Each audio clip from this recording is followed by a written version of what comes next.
Hey, welcome to Overtime, where we take Sunday's message further in hopes that it becomes more helpful for you in your life and your faith. My name is Jeremy. I'm the content director here.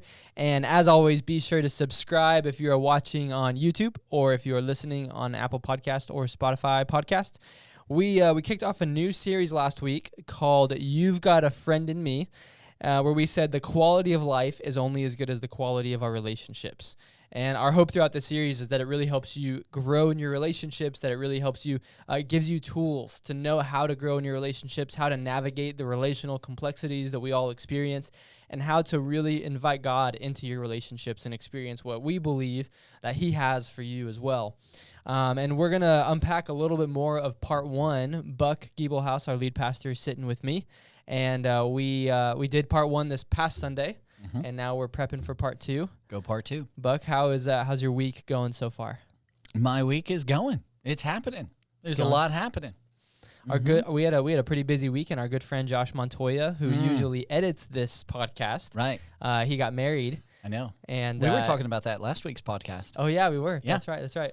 And he's sitting on a beach in Cancun. He is right now with his brand new wife. Yes, yes. So Yep. Josh, if you're listening to this in Cancun, we are not envious of you at all. No, not at all. No, The weather here is just beautiful, Josh. it's gorgeous. Yep. Yep.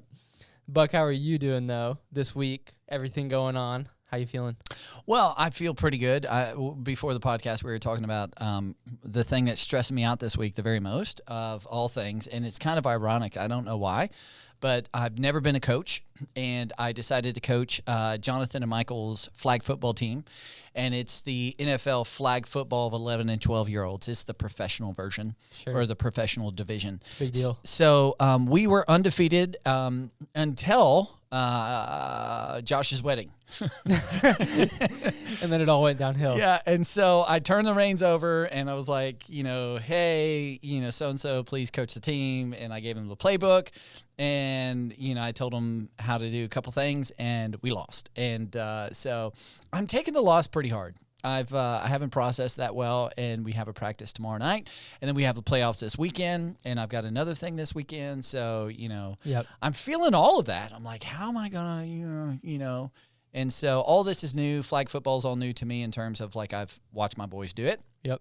But now I have to, know the rules and how it all works. And so you've led teams and organizations of adults, or I don't know. I mean, you started leading me when I was like 16, 17. Yeah, so, sure. But now you've got a bunch of 11-year-olds. 11 and 12s. Mm-hmm. So how are you taking the principles that you use here at North Point and applying them to your flag football team? I really don't know. I'm on the fly. I'm just learning on the fly. I mean, they are so they're low attention spans. They're always like, let me, give me the ball. And, and it's just like rallying, just trying to keep them together. And so part of my theme for the season has been, if we're going to start as a team, we're going to end as a team. We are a team. Let's stay a team. And so I've used some Bible knowledge with that. And so, Paul tells us, hey, the body of Christ, which is like the church, there's the hands, there's the feet, there's the eyes, there's the ears. Every part is important, and every part must stay together, and it's called the body of Christ, which is the church. Yeah. And so I've taken that idea, and I've just said with the whole team, I said, hey, we're a team. And so, on one game, I was like, we were getting distracted. Everybody was trying to fight for themselves, and I was like, no, we got to stay together. And I was like, hey, it's like this idea, we're all together as one body. We've got arms and legs and ears and eyes. And then one of the girls on the team, she said, it's like a gummy bear. And I was like, yes, like a gummy bear.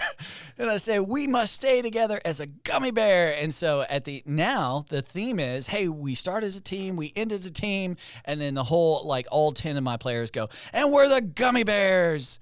Wow. And so it's worked so far. We've stayed unified, but the second we're not unified, Boom. It's no good. I picture you as like a Will Ferrell from Kicking and Screaming. Have you seen that movie? I don't think Where so. You're gonna show up in a gummy bear costume next week, and you're gonna be yelling and screaming and Oh yeah. yeah.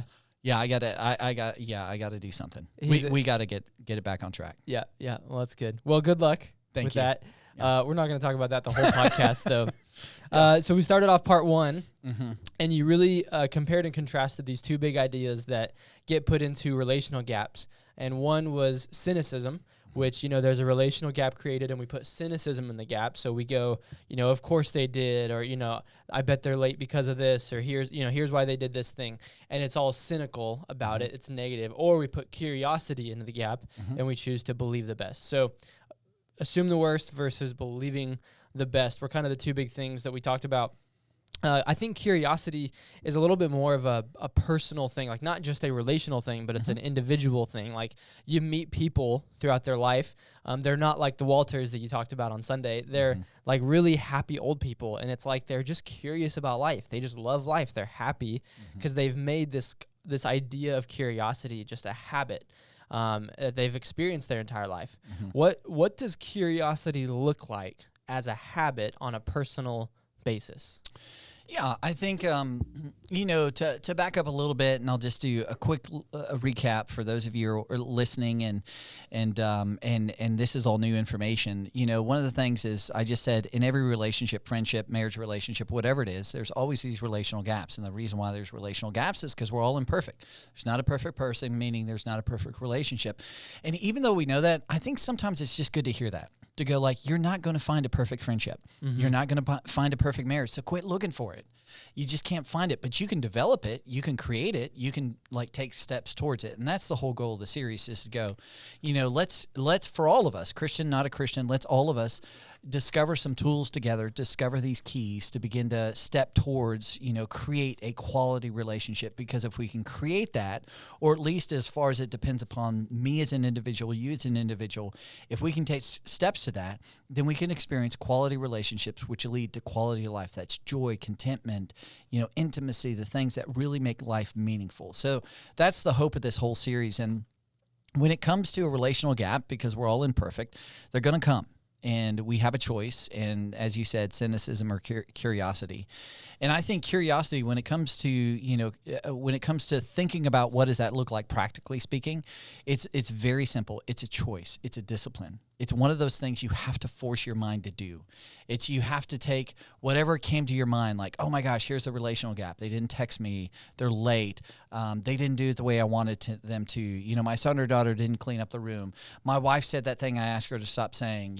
Whatever it is, at work, they didn't deliver the project on time. Whatever happens, you have to force your mind. You have to choose to go, I will not give in to cynicism. I will not do it. And then you capture the thought. Here's the thought I had. Well, she always, he always, well, they had a and you capture that thought and say, no, I'm going to do something different. I'm going to write the script differently. I'm going to add something new to this relationship. I'm going to choose the best explanation. I'm going to choose to believe the best. So if you search your mind, practically speaking, in a friendship, they text you or you text them, they don't text you back for 24 hours. Okay. Well, they should have, but they didn't. I'm going to force my mind not to go into the gutter, and the gutter is cynicism. The gutter is like, oh, well, they just don't care about me. They're not thinking about it. They're just so selfish. That's the gutter. Stay out of it and move towards curiosity, which is believing the best. You know what? I bet something came up. Man, you know what? I bet there's a really good explanation.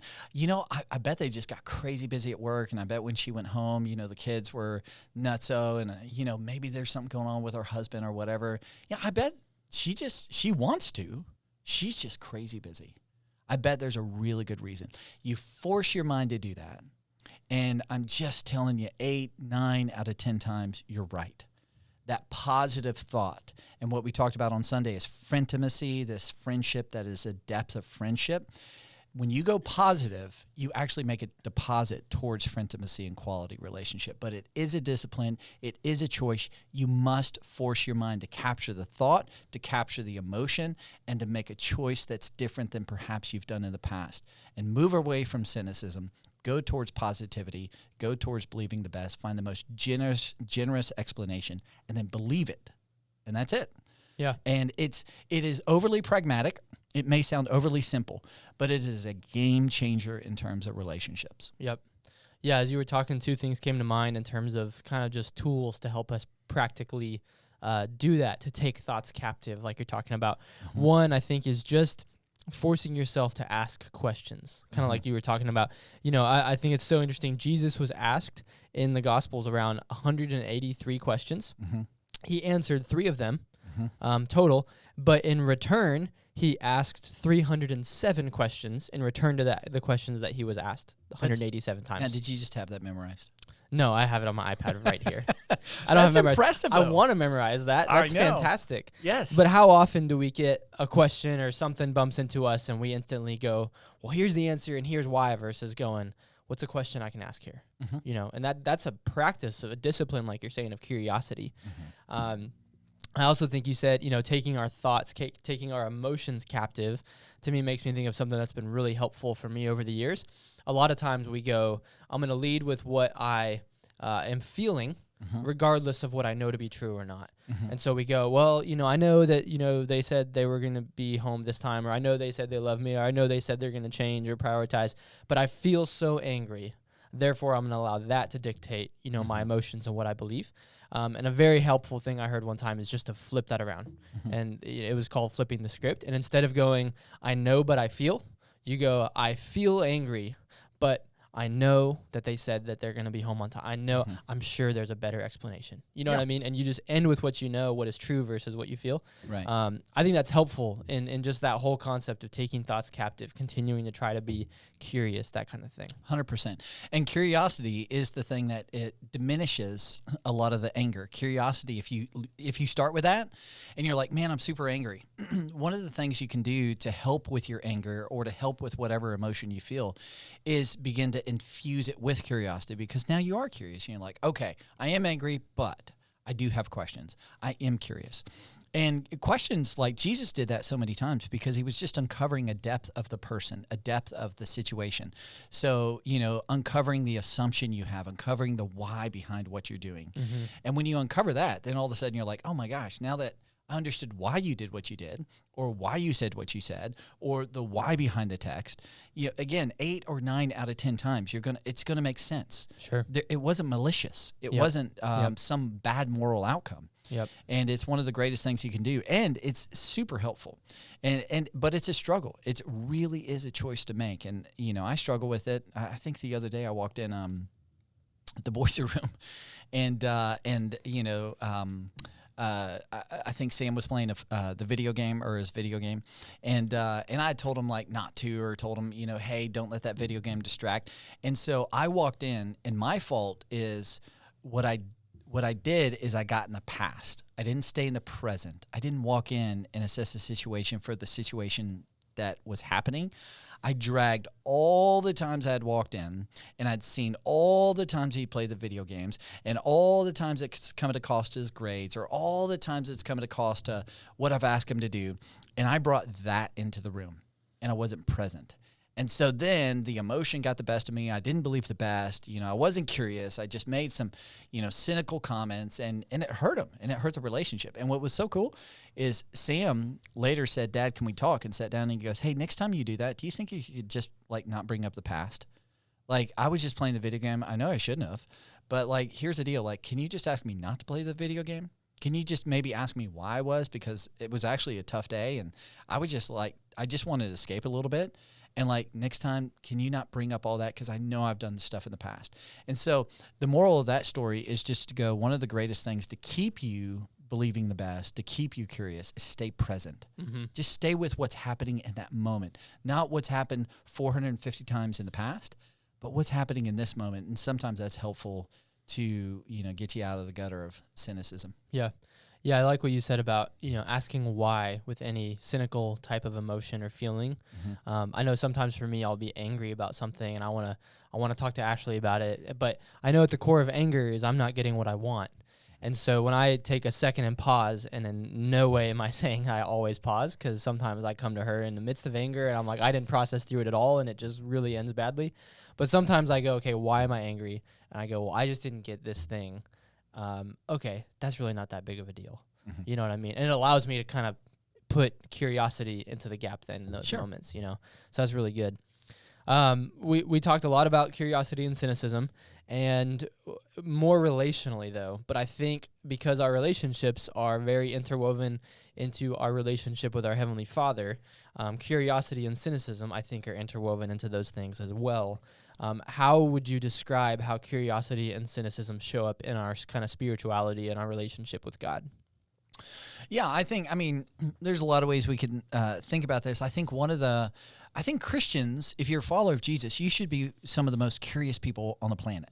You should be some of the most generous people with your explanation. And I think in terms of spirituality and Christianity, it's the idea to go, the more I can see myself as somebody who is loved, somebody who matters, somebody who has worth, somebody who has so much worth that God would be willing to send his son for me, the more I look at myself and know what I've done. Here's my sin. Here's my mess ups. Here's, me, how I've taken things that I know better and I've done it, but God's forgiven me. His grace is so big. The more I see that of me, it empowers me to see that of you. And so where spirituality and I think Christianity come into play is to go, oh my gosh, you are made in the image of God. You have so much worth, so much value. God is 100% for you. He's proven it by sending his son for you. So the least I can do to do what Jesus commanded me to do, to love you as Christ loved me, is to do what he did. He was patient. He was gentle. He was tender. He asked questions. He was merciful. And ultimately that was expressed, as you said, in questions. So I'm just going to, before I jump and leap to a conclusion, before I begin to connect all the dots that I am emotionally tempted to connect, I'm just going to do what scriptures call me to do. I'm going to take every thought captive, as Paul instructs us, and submit it to Christ. So I have this thought. I think this is what's true, but let me submit that to Christ. Let me surrender that to Christ for right now. Mm-hmm. Or, it's what Paul tells us in Ephesians. Let no unwholesome talk come out of your mouth, but only what's helpful, profitable to build people up according to their needs so it may benefit those that are listening. So right now, I have a lot of bad things to say because of what I see, but I'm not going to do that. As a follower of Jesus Christ, I'm going to capture my thoughts. As Jesus said, as the scriptures say, be quick to listen, slow to speak. I'm going to process. I'm not going to react. I'm going to respond. I'm going to submit this to Christ. Jesus, what would you have me say? What would you have me do? How did you love me? You were patient with me. Wow, I want to react. Okay, so when I'm bringing Christianity, when I'm bringing Jesus into the situation of this relational gap, it begins to empower me to ultimately get to a place of curiosity.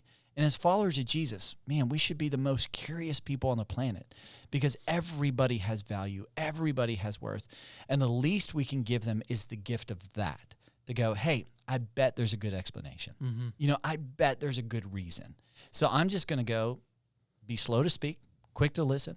I'm going to let no unwholesome talk come out of my mouth. I'm going to take every thought captive, submit it to Christ, and I'm going to express that as Jesus, the number one command, love as I have loved you.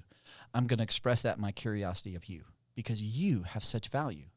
So I think that's the beauty of Christianity is it brings that to the table. Mm-hmm. So there's not only that, what I talked about in question one is more of that natural pragmatism. You can do that outside of Christianity and just say, I'm going to force my mind to stay out of the gutter and choose to believe the best. Okay, if you do that, I promise that'll work for your relationship. It will add trust and value. But when it comes to Christianity, the difference is it's been modeled to you. It's been demonstrated by Christ for you. And sometimes it's to pause long enough, as you were saying, and just capture your thoughts and go, okay, God, you've done this for me. Everything in me wants to not do this. But this is what you've proven, demonstrated, loved me in this way. So I'm going to be patient. I'm going to be merciful. I'm going to just choose to believe the best because that's what you've done for me. So I think Christianity is, in spirituality, I think that's where it blends in. I think the other place that's really important to understand too is from a worldview perspective. I think in the beginning, God created the world and it was good, and then it was not. And so I think oftentimes we have to know that this world is broken. And I made that point again, in part one, I said it earlier. But just knowing that the world is broken, knowing that people are broken, knowing that I'm broken, sometimes gives me a little bit more grace in the relational gaps to go, okay, that's the world we live in. God was very clear. I mean, Paul says we're in bondage to decay. I mean, the world is in judgment right now. Okay, well, I've messed it up. You've messed it up. I think I can give you the gift of what God's given me and a little bit of patience and believe the best. Yeah. That's interesting because I think a lot of times people would go, the world's broken, therefore I insert cynicism. Whereas you put grace in the mix of all that, and it goes, the world's broken, insert curiosity. Right? Because of that grace, because we've been given that grace, therefore we want to give the same grace to other people. Yeah. Well, and we're to be the light into this world. Again, as a follower of Jesus, that's what you're called to do. Don't put a lampshade over it. Be the light in this world. I'm just telling you, there's enough cynicism to go around. We don't need to add any more of that. Yeah. One of the ways we can be a light, that we can be an ambassador of Christ, that we can love as Christ loved. Bring some light into the world and just choose to believe the best, to be curious. Yeah. Can you imagine if we did that in today's world in 2020 and politics and it would just radically change. Yeah, absolutely. Well, if curiosity was present, I think we'd have a whole lot more discussions and we'd discover a whole lot more about the other's viewpoint. And if Christians did it, good Lord, Christians' reputation would begin to change. Cynicism online, cynicism on social media, you see that plenty. And then when the Christians pile that on, you're like, that's just not attractive. This morning I was reading in the scriptures about, just be attractive. Be attractive to the world. Well, Jesus was so attractive, and one of the ways we can be attractive is through, just choosing to believe the best. So Yeah, that's all really good. One of the things I think people would push back on, and you alluded to this at the end of your message, is the world is broken. Relationships are broken. Sometimes, even in believing the best, it can feel like we're putting our head in the sand. And when we believe the best, but then trust is eroded, and we believe the best and trust is eroded over and over and over and over again, it can really damage the relationship because bitterness grows. We didn't do anything about it because we inserted curiosity and never did anything about it. And so it does feel like sometimes we have our head in the sand if there's actually if there's a reason for what's happening, but it's not a good one and it's a hurtful one, then, what do you do at that point? How do you know, I guess firstly, how do you know when it's not time to believe the best? And then what do we do when that happens? Yeah, I think if I hear the question right, I think, not to oversimplify it, but I think when not to believe the best is when you know.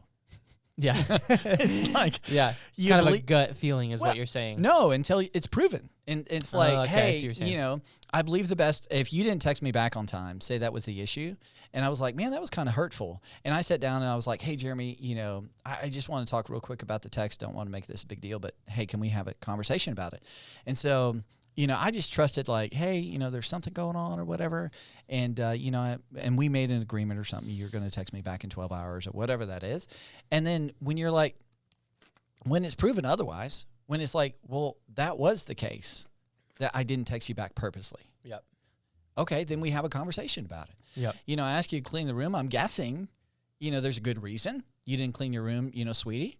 And now all of a sudden I come home and like if I found out, hey, your friend called you and they were super depressed and they were having this conversation, you just had to make a judgment call. And I'm like, man, I'm so glad I believe the best.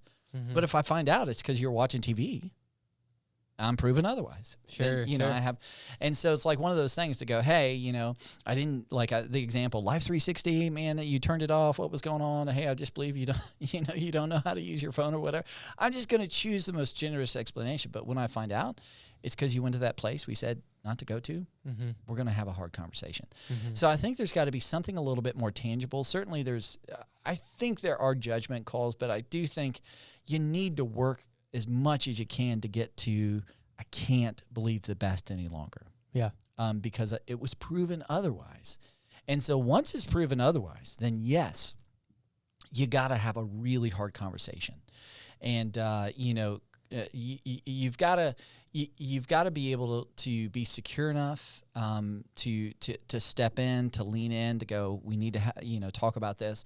And then, if depending on the relationship, if it's with kids, then there's consequences. God disciplines those that he loves. There's discipline, and discipline is never to punish the person for the sake of punishment. Discipline is always for to teach a lesson, but also to reestablish relationship.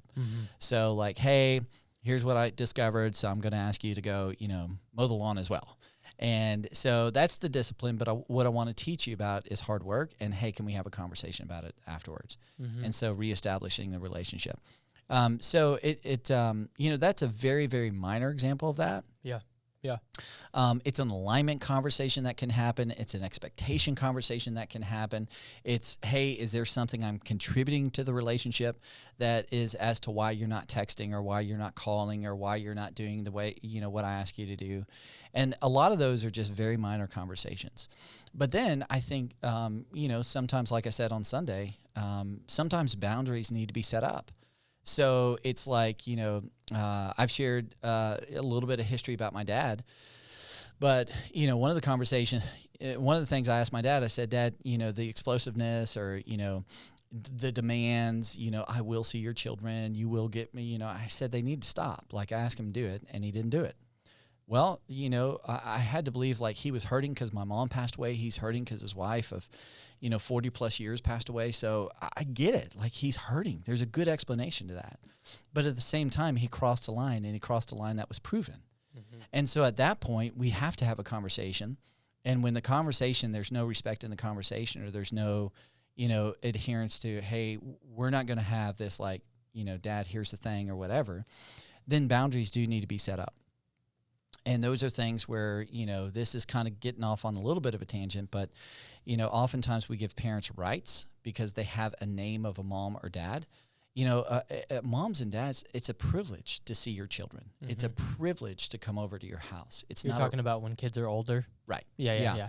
And so like, in my case, it's, as I've shared before with my dad, oftentimes he claimed it as a right.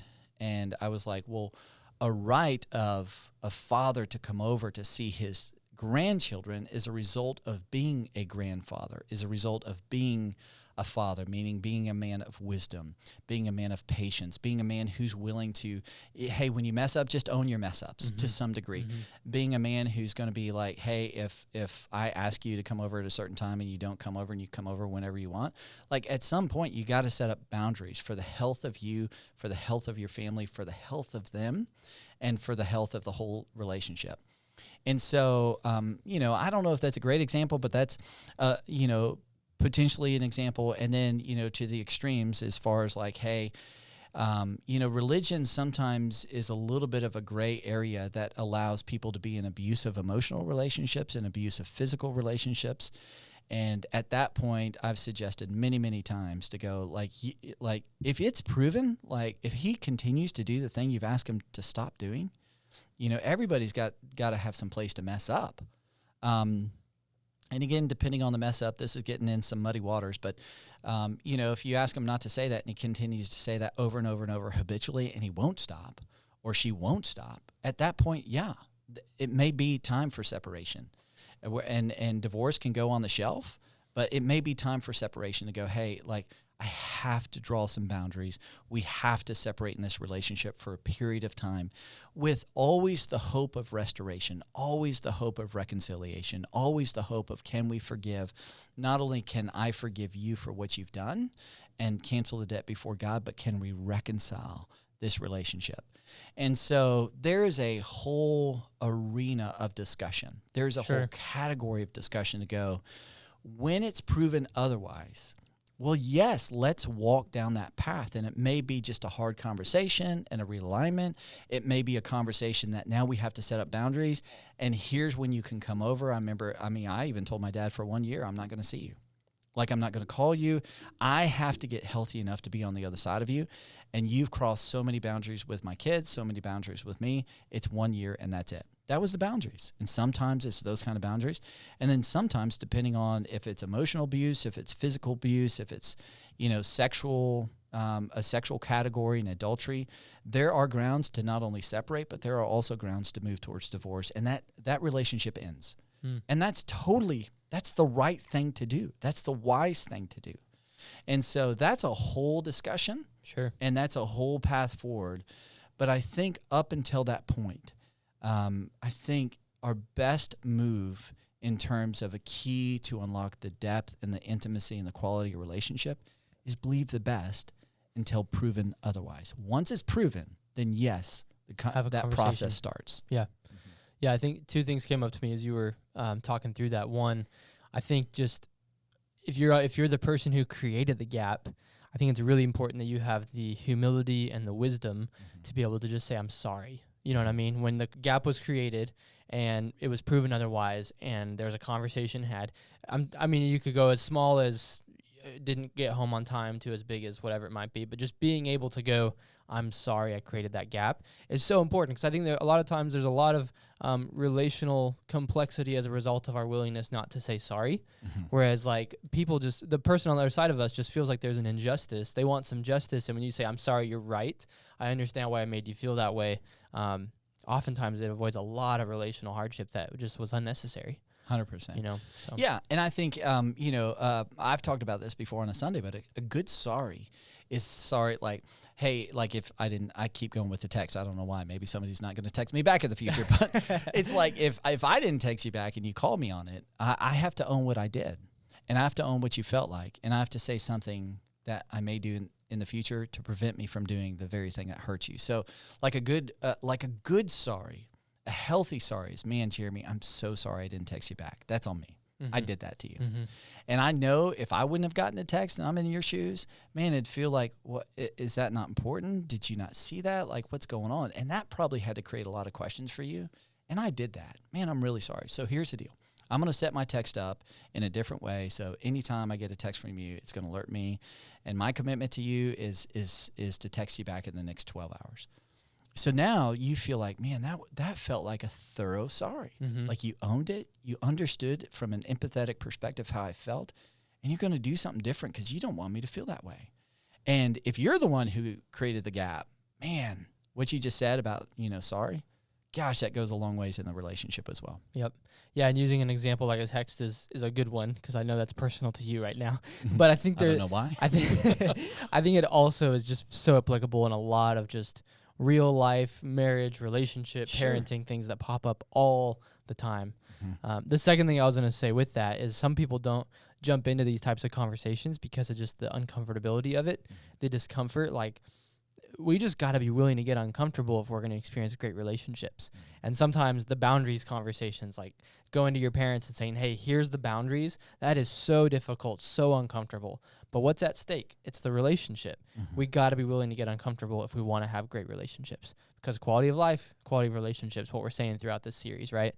So, yeah, and I think with parents, it's probably, across the board, it's uncomfortable to get uncomfortable. It just is. And so we just have to have our eyes wide open. But parents get really confusing because you're dealing with the honoring piece with parents and the honesty piece. And oftentimes we default to be dishonest to maintain the integrity of honor. And so I will be dishonest with what you've done. I'm going to admit, it's not that bad. It's not a big deal, Even though I'm really hurt, even though my family's hurt, even though our relationship, the quality of relationship is being hurt, I'm not going to acknowledge that because I so want to honor you. And man, I struggled with that for about 35 years. I didn't know the difference. And I'm just telling you, the quality of my relationship with my dad today is better than it's ever been before. And that required me to get very uncomfortable, have an honest conversation while maintaining the honor, but it felt at the time pretty dishonoring. I was like, man, I've never done this, And I finally had that honest conversation. It was very hard, created those boundaries, but it led to a quality relationship with my dad today, to where, man, it's not perfect by any means, but it's better than it's ever been before. And so I do think getting uncomfortable, it's so tough, but that's where we grow. That's where relationships grow. Yeah. Yeah, and it's sometimes the honest thing to the person is going to be the most honoring thing to the relationship, right? Even though it doesn't feel that way in the moment. 100%. So, yeah, that's all really good. Last question is, why do you think, we're talking about curiosity and cynicism.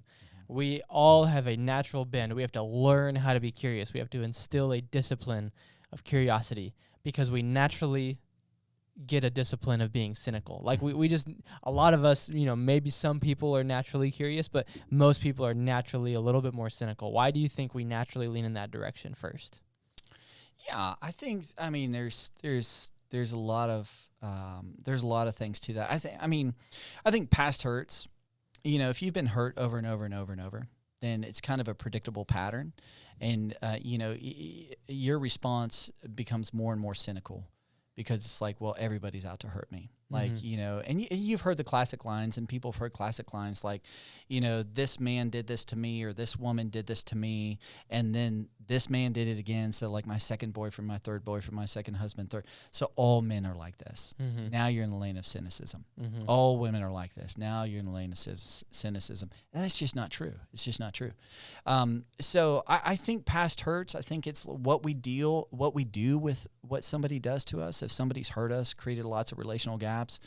But I think ultimately all of that could be summarized as it's what's in you, as what I said on Sunday, that will determine more than anything else what comes out of you. And so what's in you, how you process that past hurt. Did you reconcile that? Did you forgive that? Have you really, you know, walked through the steps and stages of forgiveness with what he or she or they, and however many times they've done it to you? You know, I think if that hasn't been done, then that has a lot of energy in you. Your past has so much energy inside of you. And that determines, I think, more than anything else, if you're going to put curiosity or cynicism in the gap. And if you haven't processed it, if you haven't dealt with it, if you just like, hey, that just happened, I'm going to sweep it under the rug. That's just what my mom did. That's just what my dad did. That's just what my ex-wife. That's just what, you know, that person did to me. It has energy, and it will come out in cynicism. And so, you know, the thing I'm excited about with part 2 is we're actually going to talk much more in depth about this. And, you know, a little bit what I alluded to in part 1, that's what's in you is going to come out of you, regardless who's on the other side of you, regardless if that's a friendship, a marriage relationship, you know, a parenting relationship, a mom and dad relationship, whatever it is, what's in you is the greatest determining factor that's going to determine whether or not you're going to put curiosity or cynicism. And we're going to unpack that in part 2, which I'm really excited about. Very cool. Well, that's probably a good way to end the podcast then, as we're jumping into part 2 this Sunday. We'll be, you know, just going through a normal Sunday part 2, and I'm looking forward to it. So thanks, Buck. Awesome. Thank you, man.